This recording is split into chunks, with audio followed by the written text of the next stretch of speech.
By the time you're done watching this video, you will understand and appreciate gold and silver for a long time. Let's talk about it as we explore.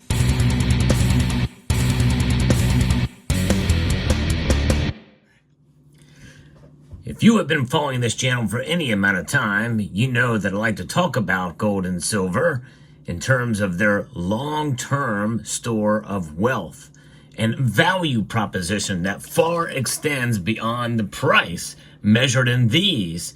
These are depreciating fiat currencies.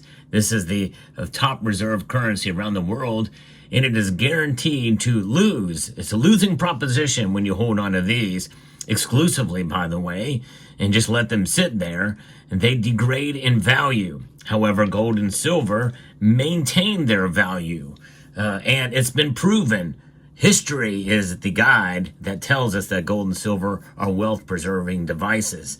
In fact, even if you look at a price chart, as long as they have been measuring gold and silver prices, that bears out to be the case for both gold and, yes, even silver. Yes, silver is a store of value, not just a marker of price. You see, the inherent value of gold and silver is tied to their historic use as currency. And that is something that people have been noticing for thousands of years. In fact, we see oftentimes hordes of ancient gold and silver coins that have been found where, they have been under attack, and maybe landowners say, you know what, I'm going to hide my gold and silver coins and in this clay jar, and maybe I'll come back and be able to find them and to be able to get them back. And they've stayed in the ground for all those years, and they went and they may not have made it back, but way down the line, well, those coins have been well preserved in time. In fact, that's one of the attractive natures of gold and silver. When you think about it, they do not react to the elements. Their physical properties essentially is what makes them valuable assets. The fact that they're malleable, they're ductile, they are, can be shaped very easily.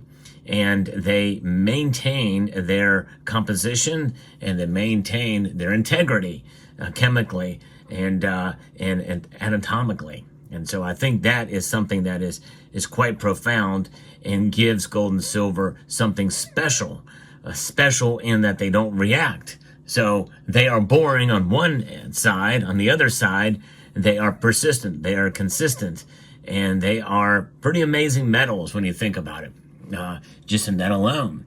And they have served essentially as a hedge against inflation and economic uncertainty throughout history, even back to the Roman Empire when they started debasing their silver coins. And the introduction of a salutatus coin late in the Roman Empire is something that is quite intriguing, and saying that people wanted something of value, something that they could hold in their hand that maintains that value. Of course, people hoarded, people shaved off the edges of those coins to try to take some of that value. That's kind of where we got the reeded edge from. That way you could tell, and with that had been done. And so it's one of the ways you can prevent debasing the coins themselves by the public, by taking out the silver and melting it down for their own and spending it, or gold as well. And it is intriguing. In fact, when you look back on these old silver coins of yesteryear, you see that reeded edge, and you know exactly what that means, and you know where it came from. And it just goes to show you that there's some excitement, there's some intrigue when you hold on to silver and gold coins, especially ones that used to be used as money back in the day. And even though they may have worn down over time, you've got something there that you can look at, and you can say, hey, you know what? This has maintained its value through the course of time, and obviously the powers that be, they couldn't keep up with silver, so they had to stop it from being used as money, so that they can be in control, rather than the metal being a check and a balance on what governments do and how the monetary system can be abused. The Romans abused it, and we saw what happened there. Well, the United States has abused it, and it's really only been, since 1965 when they stopped using silver in our coins. And so it's not been that long ago in the grand scheme of history. The psychological appeal of owning tangible assets like gold and silver offers a sense of security and control in uncertain times. And really right now we are living in uncertain times, and this is one of the reasons why the price sometimes reflects that concern. That's right, they go up in price, even spike up, much as they have in recent months, to the point where they have far outperformed inflation. But in the long run, they do just that. They just perform to protect against inflation and nothing more. We should expect nothing more from gold and silver. They don't pay dividends. They don't react in any other way. It's about holding on through the long course of time. And even though we may be very excited when they outperform the purchasing power of the dollar, and that's an anomaly in a sense, because the normal and natural economic law applies with gold and silver, and has been the case for thousands of years. Though they may manipulate it with even fixed ratios between the two metals, in the end, it works itself out unless it is indeed money itself and recognized as such, as many states in the United States are doing right now, which I have reported on this channel. And so that's something that I think that people have to understand, is that, there are states that are recognizing the Article 1, Section 10 of the Constitution, that gold and silver are legal tender. Why? Because of inflation, which we are experiencing right now. This is why it's good to own precious metals. If you want to own precious metals, I hope you will check out my friends over at summitmetals.com. They sell gold and silver at very competitive prices.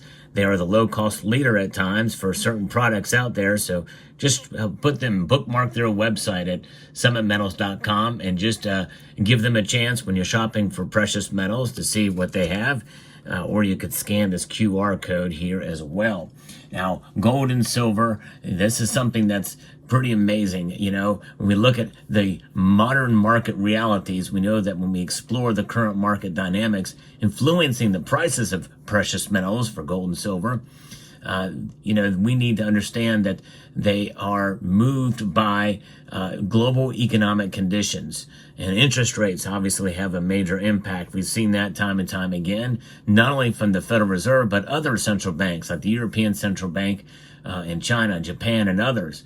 And then obviously geopolitical events can move gold and silver prices, which is why, especially in this current year, we have seen silver rise and gold rise above inflation because of the events that are happening around us. Will that continue? I don't know. We'll see. We also have to look at what central banks do and their policies and potential impact on precious metals demand, especially central banks that have it now as an aggressive gold stacking proposition on their hands. Yes, indeed. And that is something. And they're holding on at record levels, well beyond 50-year highs of holding precious metals in their portfolios. That tells you something.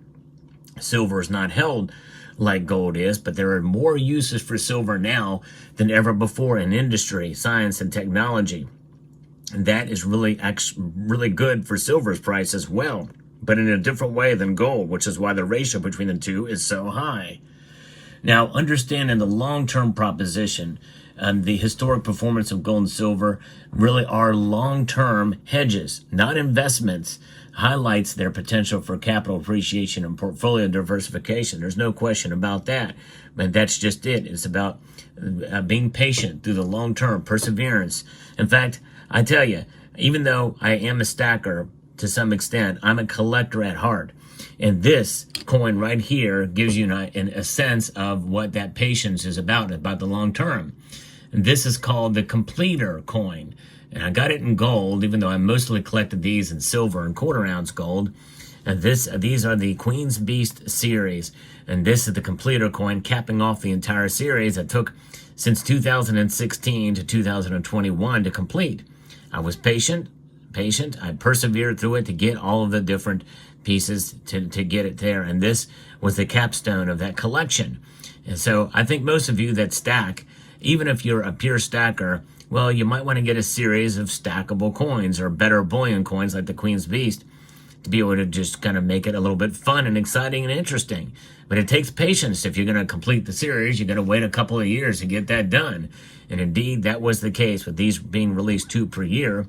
And then, of course, you have the Lunar series as well, which takes 12 years to complete. So there's a little bit of that. And that if you're a collector, you need patience. And stackers, well, they learn that lesson, especially if they're going to start collecting some pieces as well, too. And they know that the prices can fluctuate. But normally, if you wait 6, 8, 10 years to complete a collection of better bullion pieces in gold or silver, you know the price eventually rises as you go through the course of time. And that was exactly the case with the Queen's Beast series and other series that have been produced by mints around the world. So that should help you, give you and garner some understanding of what's going on there. Now, the historic performance of gold and silver as these long-term propositions, this is something that is seen as a safe haven, an insurance policy, a savings vehicle against economic instability. And they preserve wealth through these economic downturns.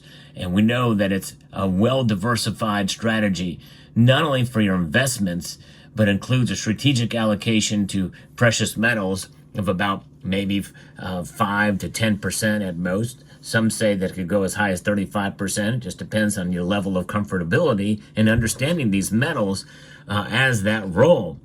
Can you invest in gold and silver? Sure you can, especially in better bullion products or collectible silver and that type of thing. And you can even play the markets electronically as well if you want to try to take a stab at that, although I think it really takes the fun out of it, of having physical in your hand. And speaking of physical and long-term, well, let's take a look at one of the oldest designs in gold coins here. This is I think the longest continued design used on a gold coin in this ducat here since the late 1500s, from what I understand. And I happen to have this piece here, and they still produce these to this very day. This one happens to be 1990, and I think they started maybe 1590 or somewhere thereabouts. So you want to talk about something that's long-standing and something probably the longest continued running same design on a gold coin in history. There it is. I don't know of anything that's older than that that's continually to be produced today.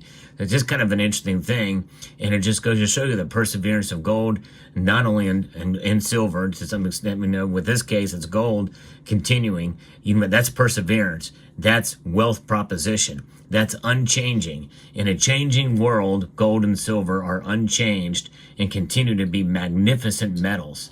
So there you have it. I hope you found this video enjoyable, insightful, and educational. If you did, let me know in the comment section down below, and give me a thumbs up if you found this video informative, insightful, and educational. And with that, I would like to extend a multitude of gratitude to each and every one of you for taking the time to watch, and encourage you to please rate, share, comment, and subscribe.